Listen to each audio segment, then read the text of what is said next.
Como vivían na Idade Moderna?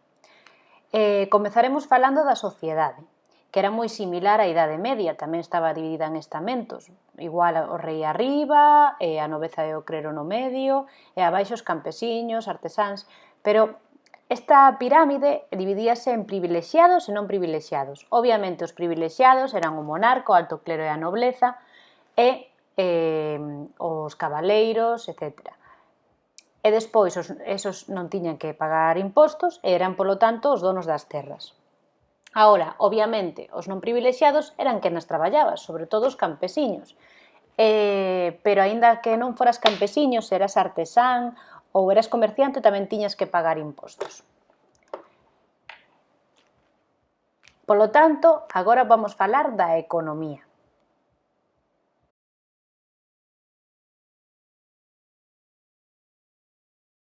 Baseábase pois no que traballaban os agricultores, os campesiños, e tamén no que vendían nas cidades e trocaban pois os distintos artesáns. Tamén os comerciantes tiveron a maior importancia nesta época, xa que estaba a brúxula, os mapas e as novas tecnoloxías que lle facían que puideran pois viaxar mellor. Neses viaxes por mar, a través das rutas como a da seda ou outras, fixeron tamén moitos descubrimentos, como pudo ser o descubrimento de Colón de América, onde trouxo tomate, pataca, millo. Aínda así, el non foi o que descubriu América, porque el pensou e morreu pensando que el estivera en Asia, nas Indias. O descubrimento de América atribúese a Américo Vespucio, que foi máis tarde, e por iso de Américo foi o que recibiu o nome do continente americano, América. Vale, houve moitísimos viaxes a este novo continente descuberto. Foron, por exemplo, Hernán Cortés e Pizarro. Pizarro destacou por conquistar o Imperio Inca, pero tamén conquistaron o Imperio Azteca, Hernán Cortés e máis tarde tamén o Maya. Esos povos, os mayas, os incas e os aztecas, chámanse povos precolombinos. Cal é o motivo dese nome? Precolombinos, pre e antes de Colón. Antes de Colón xa estaban aí estos indígenas. Por outro lado, temos que hablar dos distintos movementos artísticos, arquitectónicos, intelectuais que había na época. Un era o humanismo, que para el ou para os humanistas o home era o centro tanto da cultura como da ciencia. Podemos destacar aí a Gutenberg co invento da imprenta. Hai moitos que consideran que a Idade Moderna comezou co descubrimento da América. Outros din que a cousa máis importante que pasou foi a invención da imprenta, entón consideran que aí comezou a Idade Moderna. Son dous hitos importantes. Tamén falamos de Copérnico, que vimos aí a imaxe, que foi o que dixo que a Terra xiraba ao redor do Sol, que foron distintos avances que se descubriron nesa época co humanismo. O humanismo tamén destaca, está bastante asociado ao Renacemento. Aí temos unha imaxe do Renacemento que é a Venus, que é de Botticelli, que é un artista italiano desta época do Renacemento, porque o maior esplendor foi en Italia, sobre todo en Florencia.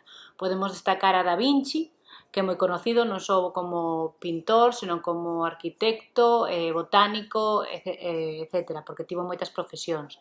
E tamén podemos falar, por exemplo, de Miguel Ángel, que foi o que pintou o teito da Capela Sistina que está en Roma, no Vaticano. Outro movimento que destacou, pero xa máis adiante, porque o Renacemento foi no século XV e XVI, en cambio o Barroco xa foi no século XVII.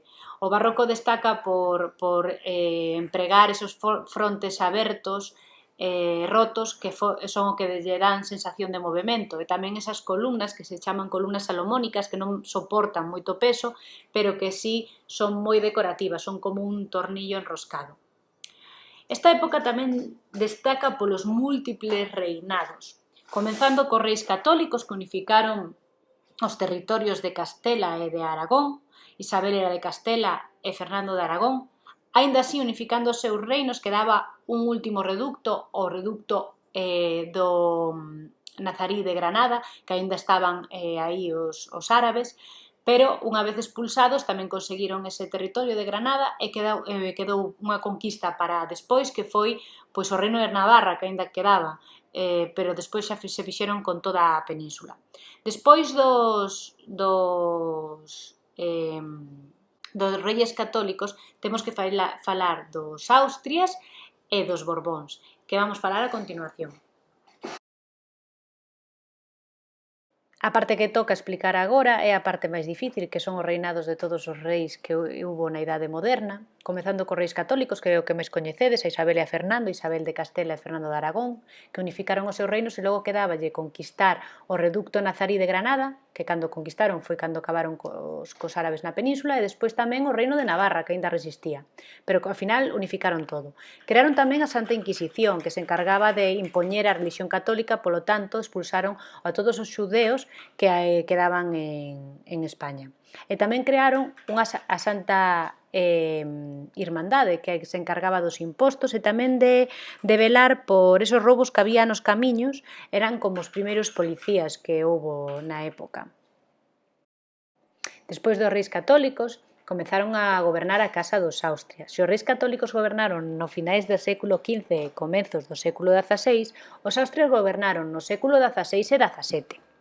No século XVI gobernaron o que chaman Austrias Maiores, Carlos I e Felipe II, porque foi onde a península tivo o seu maior esplendor. En cambio, no século XVII gobernaron Felipe III, IV e Carlos II. E foi a decadencia, por iso lles chaman os Austrias Menores.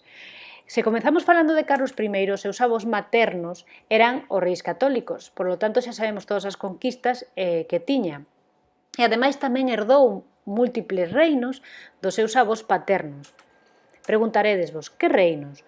Pois algúns foron Alemanha, onde lle chamaban Carlos V, porque ali tamén reinaba, tamén tiña territorios nos Países Baixos e tamén en Francia. Se pensamos que todos estes territorios que ten llos pasou ao seu sucesor, que foi Felipe II, e engadimos que Felipe II tamén é coñecido como rei de Portugal, pois Felipe II atopouse con un montón de numerosos reinos e conquistas que estaban baixo o seu poder.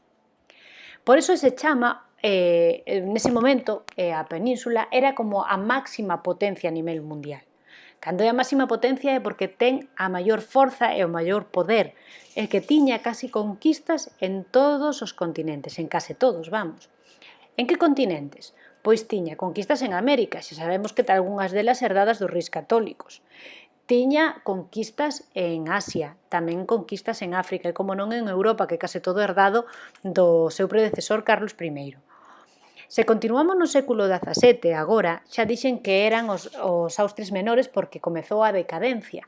Comezamos falando de que en sí non eran uns reis, por exemplo, Felipe III e IV, non eran reis que lles interesase a política, entón deixaban o goberno en mans dos validos. Os validos eran da confianza do rei e reinaban por el.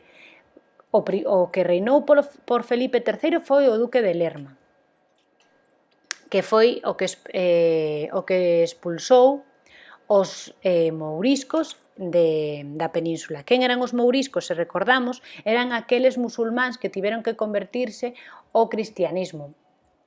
Entón, pois foron expulsados. Como xa dixen, o outro, Felipe IV, tampouco lle interesaba, tamén delegou nun valido. Este tamén era un duque, era o conde duque de Olivares. Vale, finalizamos xa co último rei da Casa dos Austria, que foi Carlos II. Este comezou a reinar con 3 anos, porque foi cando morreu o seu pai, 3-4 anos. Entón, pois non estaba moi preparado. Aí gobernaba a súa nai hasta que foi maior de idade. Pero que pasou? Era unha persoa moi enferma, tiña algún síndrome, non puido ter fillos, entón hubo esa guerra de sucesión, porque, claro, non ter herdeiro, pois, quen iba a ser o seguinte? Pois aí ganaron esta guerra de sucesión os Borbóns, que foi a seguinte casa en comenzar a reinar.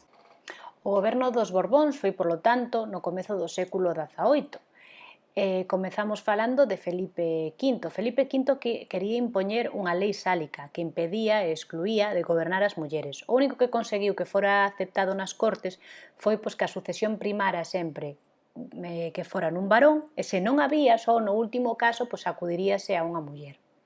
O seguinte en gobernar foi Fernando VI, que continuou o traballo de Felipe V, pero tamén fixo moitas obras públicas, construindo moitas estradas e moitos canales. Despois, Carlos III foi o que modernizou o país.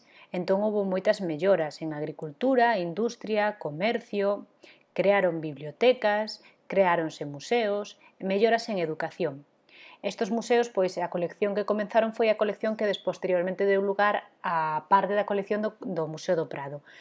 E o caso é que rodeouse de moi bons ministros. O último, Carlos IV, era impopular, quería que eliminar a lei sálica, que foi o único bo que fixo, que conseguiu ao final no reinado do seu fillo, que é Fernando VII. E con isto acabamos a Idade Moderna.